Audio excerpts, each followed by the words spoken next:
The structure of my thing basically to offer you something about the scope of what I'm covering.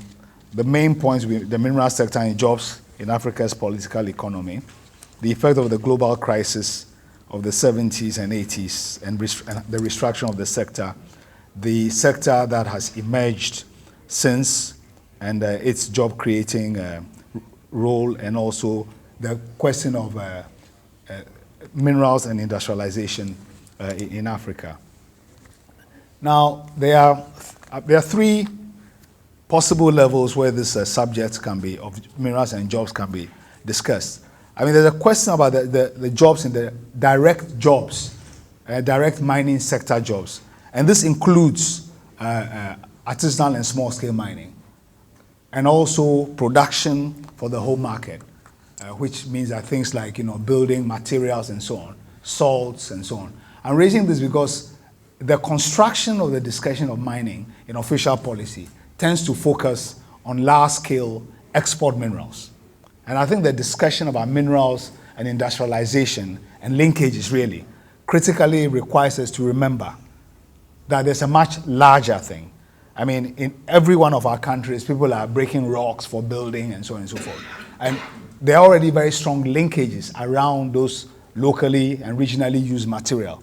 We tend to fall off when we are discussing the minerals thing in the construction in the conception, which sees minerals as constructed by colonialism as an export commodity. And also in the SARS period, because of the strategy of attracting large-scale foreign capital. Again, domestic enterprises, which are usually small-scale or artisan and small-scale miners, tend to follow. So it's important to have that larger category when we are talking about minerals and jobs, and that's what I'll do. But having said that, it's important to say that in the past 30 or so years, in fact, the possibilities of that domestic enterprise have been, as it were, defined and constrained by the focus on foreign direct investment attraction, and that will come to. And then also the question about the jobs thing also has to do with the strategy around minerals, the economy-wide application of revenue that comes from mineral exports. Okay, so I think that's also an issue, because fiscal input into economic transformation is quite a critical question.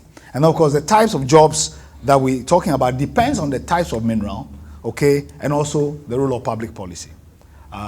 If, say, you produce gold, there's only so much you can do with gold as an input, because most of gold is bought to be hoarded. Some is used as jewelry, a very small percentage as an industrial kind of raw material. If you produce oil, about 90% of which is used as fuel, there's not a lot of downstream that is going to happen, with it and so on. If you produce bauxite, you probably are looking at a greater possibility, of linkages building. If you produce clay, you're looking at an even greater level of linkages from cement to housing and so on and so forth. So the type of mineral also is important for its economic linkage building possibilities. But of course, what you find is that the higher value minerals, let me put it kind of in very broadly that way, like gem, tend to be kind of direct consumption items. So value addition tends to be kind of limited. But I mean, those are just kind of things. We know that actually in pre-colonial Africa, minerals were integrated like any other commodity into the general circuit of production, exchange, and consumption. And colonialism, in reconstructing and reorienting economies towards producing, exports for colonial metropolitan consumption and industry, broke those kinds of links. And of course, effecting that for minerals was a key driver of colonial policy, and also the strategies for colonialism. So that as a result, the choice of minerals that were exploited basically were those needed outside rather than those that were going to be used internally. Of course, this is the same with agricultural commodities and so on. So we had the externalized mineral enclave, and also the creation of the raw material commodity-dependent, export-dependent economies, which predominantly, even Peters material points to the persistence, of that model. Economies which are vulnerable to price volatility, that remains, a factor.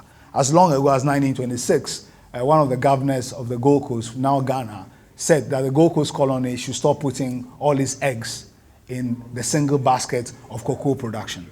I mean, it happens that today the basket has got 3 main items, all of them raw materials: oil, cocoa, and gold. Okay, and that really is the story of the continent. And also, of course, from a working class perspective, the creation of the mining industry and related transport services was a pioneering site, we know, for the creation of the industrial working class across the continent. And they were very important actors in anti-colonial and post-colonial politics. So Ghana, Zambia, DRC, Guinea, South Africa, Mauritania. And we also know that nationalization was targeted very heavily, the mineral sector, as a matter of national transformation. And a little detail here which I return to is how, talking to people from Zambia, I get an interesting picture of how, because of the pervasive presence of mining companies, for example, and smaller versions of that also in South Africa, the mining company was also local government. The mining company was also local government in the colonial kind of construction. And in the post-colonial state, in some places, the mining company became an instrument of a kind of proto-welfare state thing. So when I talk to my Zambian friends today, they talk about how the ZCCM, after nationalization, became the vector through which health services, education, roads, and so on, were built, and so on and so forth. So there's also that role of the mining company as a colonial instrument and also as a post-colonial instrument. Now, the discussion really about the minerals, jobs, and transformation requires us to look at the mineral value chain stages. This is something I've taken from somebody's South African academic's presentation. Now, if you look at the diagram there, you find that really most African countries have only the first 4 bars of the 6 as far as the production is concerned. And below that, you see some of the possible kind of linkages that can be developed in terms of the inputs. Suffice to say that in most countries, really, we don't have a lot of that. Even the upstream inputs, quite a lot of those things are imported. We'll come back to that in terms of the possibilities of building linkages. If we reset this thing in terms of a picture of jobs, you see the ways in which the job creation and linkages could be. Now we'll come back to this because the area in the arc, in the center of the arc, really points us to, and the first level, the mining operation and the first level above it is primarily what is the case in most African countries. There's very little value addition.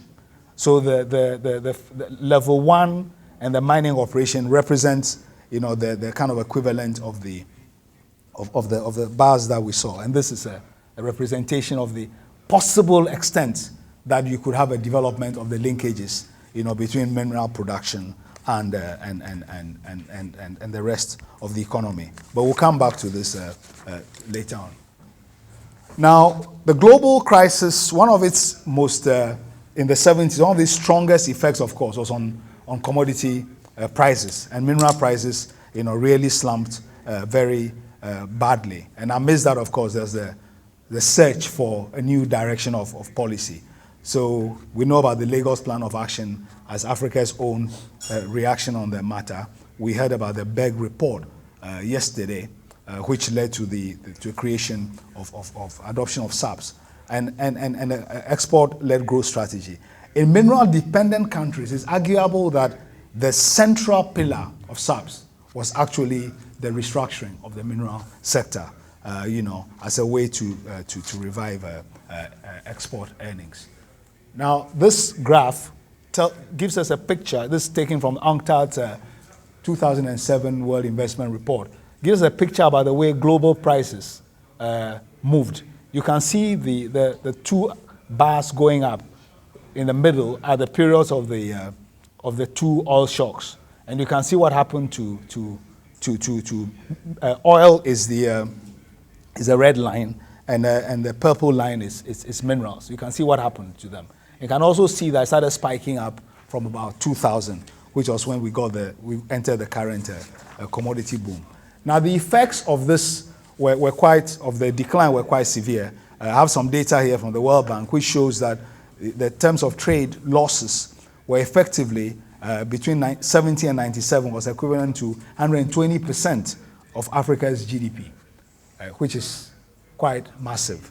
And there's some UNCTAD data here which points to the effects, on per capita income. That if those losses are not occurred, the per capita GDP of $323 would have been around 478. Now, the framework established by structural adjustment for the mineral sector reform, I've highlighted in red, the key change that it represented. Because in this, it says that governments were to focus on getting revenue from foreign investment and not worry about objectives such as economic and political objectives such as control of resources or enhancement of employment. This was an explicit policy objective, of the strategy. I mean, you contrast this, for example, with Ghana in the mid-60s, when because of the gold price being fixed at $35 an ounce as part of the global monetary arrangements. And I mean, for some of the mines in Ghana, the production costs meant that they had to close. But the Nkrumah government, because of its commitment to the survival of those mining towns and also the importance of the workers' base for the party at that time, actually bought those mines at a 25% premium from the London Stock Exchange to keep the towns going and to preserve the jobs. This is in very sharp contrast to the policy advice that was offered. And from the time actually onwards, this has been the ruling strategy. Ghana was the first country to amend its mining laws in 1986, and that became the template for the rest of the continent towards attracting foreign investment.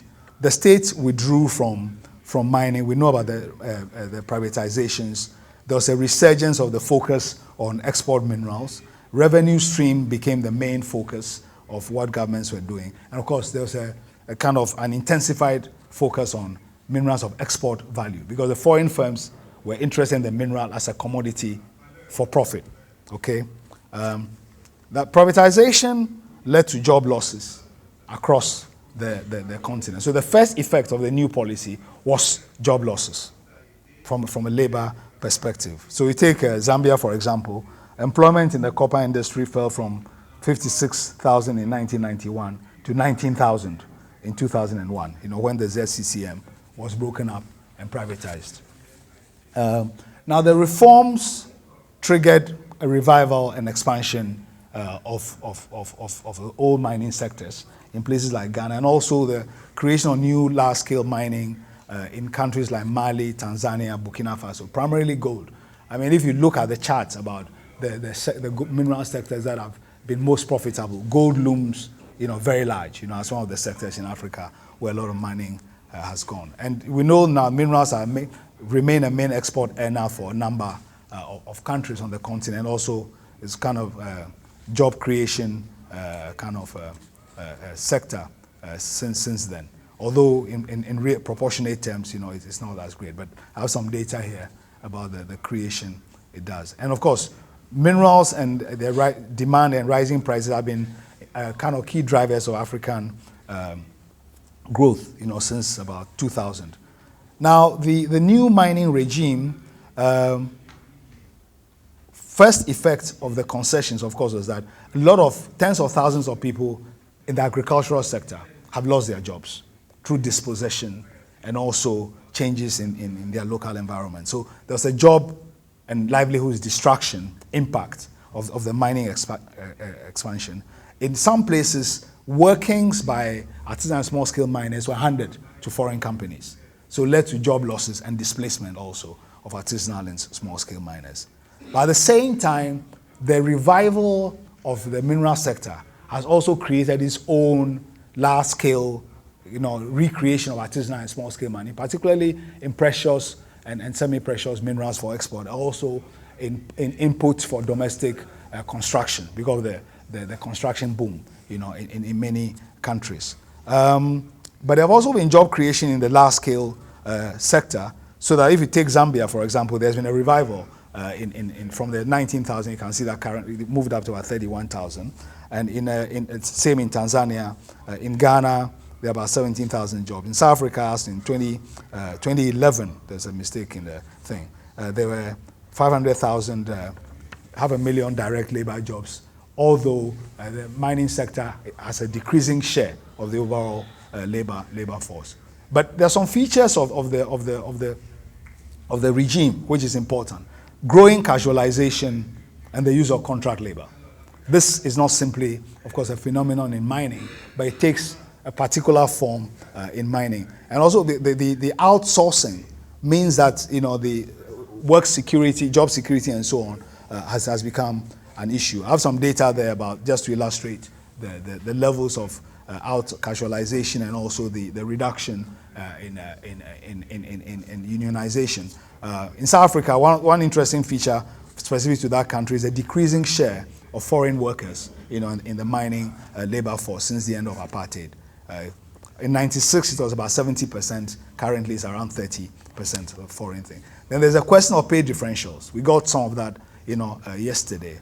It's across the industry, and in some countries, the differential between local and expatriates, it's a big issue. There's the other issue then of what are the indirect jobs created, indirect that can be attributed in terms of some of the even the minimal linkage in terms of, say, inputs into the sector and also consumption from the sector that has been created. By and large, I mean, it's not a good picture. In fact, there's an ECA 2005 report on jobs in Africa, which claims that the FDI, foreign investors in manufacturing, create 17 more jobs than foreign investors in mining. Okay, so the job creation thing is not very great. And in fact, under pressure on this question about job creation, I mean, it's become the fad now for mining companies to publish books showing the extent, of their linkages and job creation. So recently, for example, Newmont Ghana launched its second report. They published one about 5 years ago. They've updated it, and they are claiming that they alone, as one company, are creating 41,000 indirect jobs. And this is part of the kind of pressure the companies are under to show that they are generating jobs. Now, the revenue value of the minerals to economy-wide kind of expansion and also job creation, of course, depends in a certain sense on the fiscal, on the revenue return. And this is where really the whole strategy has fallen down, because the revenue return has been very poor. I mean, if you look, for example, prices have gone up by an average of 260%, between 2002 and 2007, because of the boom. And in that same period, the profits of the companies went up by more than 400%. Okay, but there's a lot of data showing that because of the open-ended regimes that developing countries have created, a lot of the money has gone out. I have a graph here taken from a presentation by a World Bank guy showing how, as the prices went up, the division between companies and governments, companies began to get a bigger share. So the green bar at the bottom is what is attributed to costs. Of course, many of our governments are not in a position to evaluate the claims of cost. So in that cost green section may be a lot of illicit financial outflows. So the question is, I mean, moving beyond foreign direct investment, giving us revenue, towards structural transformation, is mineral-based industrialization an option? Now, if you look in recent times, there's a lot of discussion about this factor. Okay, if you went back to the kind of the nationalization period, most of the countries were still very much focused on controlling the raw material commodity export and maximizing revenue and using it for development.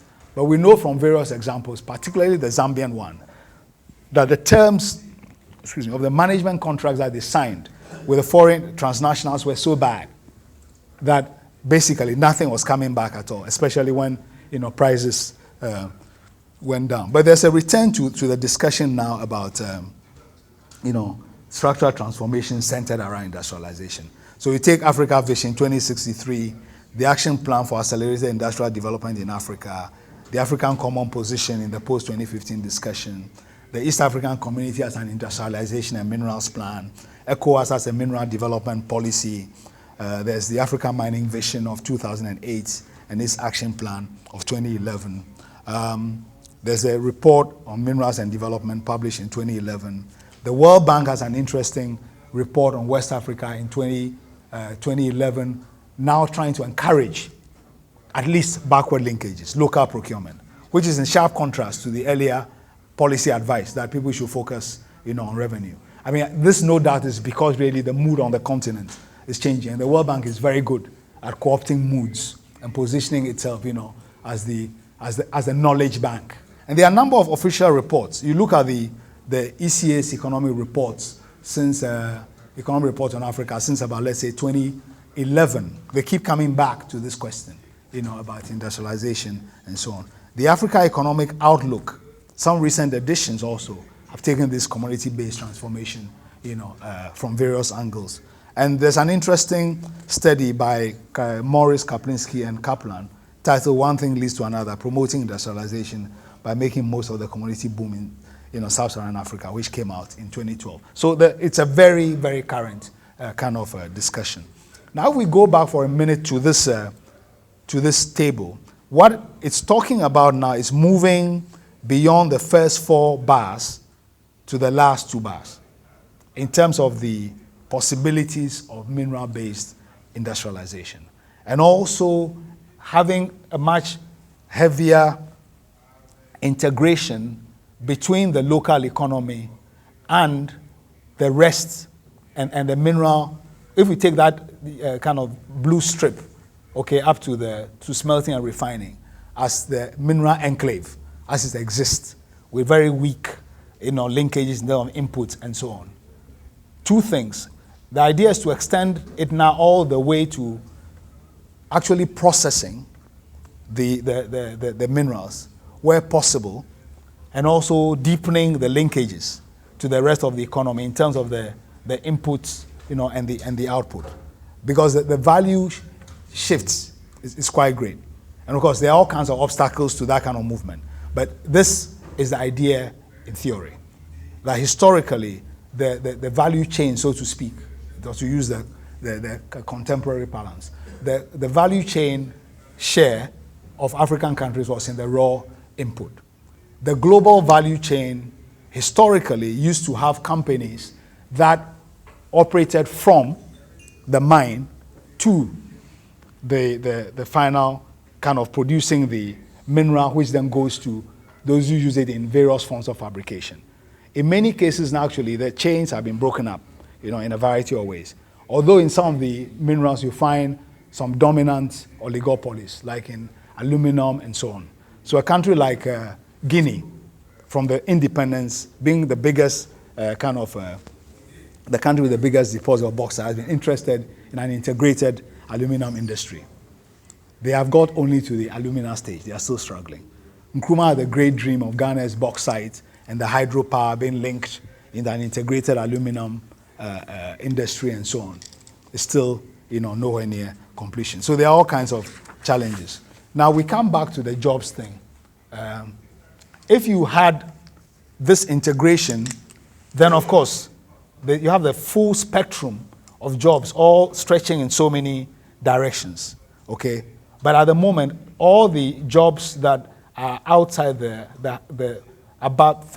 beyond the mining operation in level 1, all the jobs beyond that currently are outside African economies, the bulk of them. So the idea is how much more of those jobs get localized within African economies by the expansion of linkages.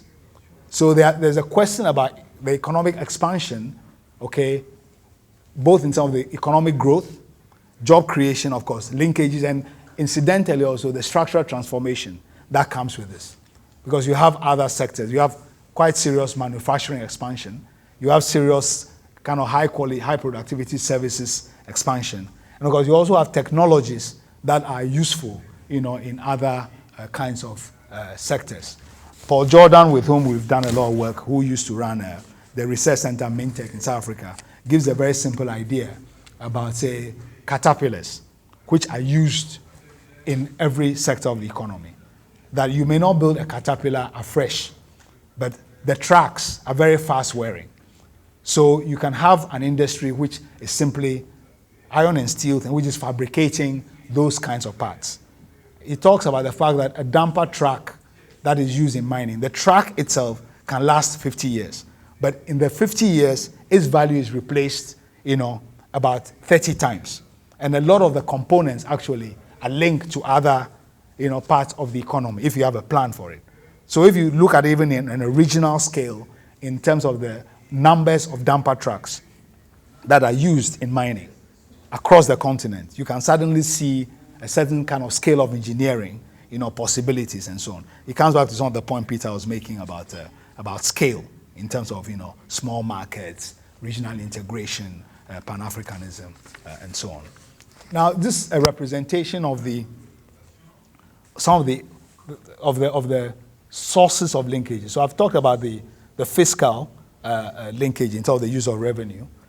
This thing about the mining commands a lot of infrastructure, but historically it's tended to be focused around only the mine. So in one West African country, for example, a mining company is demanding that a new railway be built by the state for it to be able to exploit, a mineral deposit. But you can have a plan for say, infrastructure, whether it's energy, transportation, and so on, which sees an economy-wide thing. So like even becomes a condition for somebody to, but you want to get access to that mineral resource, you must set up a certain kind of infrastructure and so on and so forth. We've talked about the backward linkages, which is the inputs which are consumed by the sector. Okay, and this is the area where I was saying that the World Bank suddenly has discovered that there are possibilities for national and regional procurement.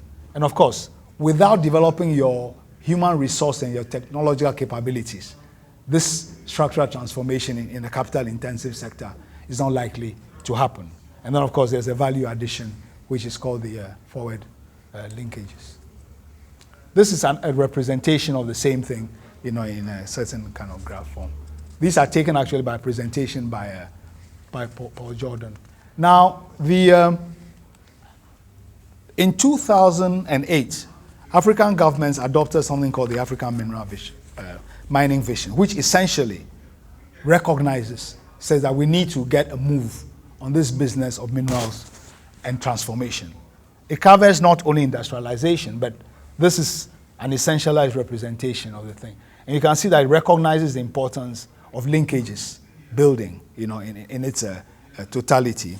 There are just some summaries of the highlights of the thing. And then in 2011, an action plan was adopted to try and for how to implement the idea, and then the identification of the levels at which it needs to be operationalized and the actors around it. Now, but it's one thing. I mean, this is not the first plan that African governments have drawn up. We have the Lagos Plan of Action. Anybody can come up with 10 examples of African plans which have not gone, anywhere. And of course, this is going into an area of great contestation given the dominance of foreign investment and also external interest. But there's some obvious things which need to be done. And some of the constraints. There's a policy deficit. Not the policy deficit, not being a policy, but there's currently a dominant policy orientation. So rather than to see, there's a dominant orientation, which is let us attract FDI, let's collect some revenue and get on with it. And the state cadre have been formed in this as part of the formation of state cadre in neoliberalism in general. Okay, institutions have been built to promote FDI attraction. Institutions have not been built to plan for industrialization. And this is not simply a mining sector question. So the question about policy and state capacity and state orientation, it's quite important as a constraint. Because there's a thing about infrastructure, there's a thing about finance, and then of course, the kind of the trade and investment regime out there, which underpins the current orientation, and the agreements that we are signing, which are further constraining, the policy space, and of course the policies of the consuming countries, who see their access to raw materials as basic. So even where they don't have, say, a trade instrument, aid, diplomacy, political pressure are quite important. So would China rather do a joint venture to add value to minerals in Africa in the framework of the Forum for Africa-China Cooperation, or Chinese foreign direct investment is interested in taking the raw material out to China? The Europeans under the Raw Materials Initiative have made clear that they are an exporting country who need to import their raw materials, and they do anything necessary to continue to have access to the raw materials. The US has a framework of what they call the criticality test for what is a strategic matter of national security for them in terms of getting access. These are all factors, out there. I've gone over some of these things. Now, of course, even the firms that currently exist, their procurement strategies are a problem, particularly in terms of building the building skills. Then the attitude of our elites, and we don't really have a strong constituency for change, around minerals and industrialization. So there are some things which clearly need to be done. Regional integration is an obvious element.